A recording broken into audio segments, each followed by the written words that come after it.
ಅದ್ರಾಗ ಈಗ ಜನ್ರೇಷನ್ ಎಂತ ಹೊಲಸ್ ಜನ್ರೇಷನ್ ರೀಪ ಫ್ಯಾಮಿಲಿ ಅಂತಂದ್ರೆ ಲಾಯಲ್ಟಿ ಐತಲ್ರಿ ಅಡಿಗೆ ಸಾಮಾನ ಆಗ್ಬಿಟ್ಟೈತಿ ಎಷ್ಟೊಂದು ಮಂದಿ ಕೈಯಾಗ ಕ್ಲಾಪ್ಸ್ ಹೊಡ್ರಿ ಸುಮ್ಮನೆ ಕೂತಿರಲ್ಲ.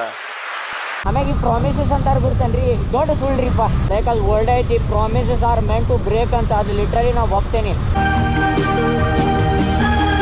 ರೀಸೆಂಟ್ ಆಗಿ ಒಂದು ನ್ಯೂಸ್ ಬಂತ, ಅದ್ರ ಪ್ರಕಾರ ನಿಮಗೆ ಹೇಳ್ಬೇಕಂತಂದ್ರೆ ಒಂದು ಹುಡುಗ ಹುಡುಗಿ ರಿಲೇಷನ್ಶಿಪ್ನಾಗ ಇರ್ತೈತಿ, ಥರ್ಡ್ ಪರ್ಸನ್ ಎಂಟ್ರಿ ಆಕೈತಿ. ಅದಾದ್ಮೇಲೆ ಹುಡುಗಿ ಮನೆ ಒಳಗೆ ಗುರ್ತಾಕೈತಿ, ಹುಡುಗಿ ಮನೆ ಒಳಗೆ ಭಾಳ ಕರ ಹೊಡಿತಾರೆ. ಹುಡುಗ ಏನ್ ತಿಳ್ಕೊಂತಾನೆ, ಯಪ್ಪ ನನ್ನ ಸಂಬಂಧ ಇಷ್ಟಲ್ಲ ಹುಡುಗಿ ಹೊಡ್ತಾ ತಿನ್ನಾಗತ್ತಾಳೆ, ಒಟ್ಟೆ ರಿಲೇಷನ್ಶಿಪ್ನಾಗ ಬಿದ್ದಿರಂಗಿಲ್ಲ. ಬಟ್ ಸ್ವಲ್ಪ ದಿನ ಆದ್ಮೇಲೆ ಹುಡುಗ ಗುರ್ತಾಕೈತಿ. ಆ ಹುಡುಗಿ ಅದ ಗ್ಯಾಪ್ ಒಳಗೆ ಇವನಿಗಿಂತ ಒಂದ್ ಸ್ವಲ್ಪ ರಿಚ್ ಇರುವಂತ ಕ್ಯಾಂಡಿಡೇಟಿಗೆ ಹಾರಿಸಿ ರಿಲೇಷನ್ಶಿಪ್ನಾಗ ಬಿದ್ದು ಬ್ರೇಕಪ್ ಸಮೇತ ಮಾಡ್ಕೊಂತಾಳಂತೆ. ನನಗಂತೂ ಈ ಜೀವನವೇ ಬೇಸರವಾಗಿ ಹೋಗ್ಬಿಟ್ಟಿದೆ.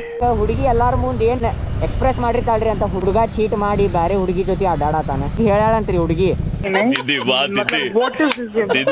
ಜೀವನದಾಗ ಅಳು ಹೆಣ್ಮಗಳನ್ನ ನಂಬಾರ್ದಂತೆ, ಆಮ್ಯಾಗ ನಗು ಗಂಡ ಮಗನ್ ನಂಬಾರ್ದಂತೆ.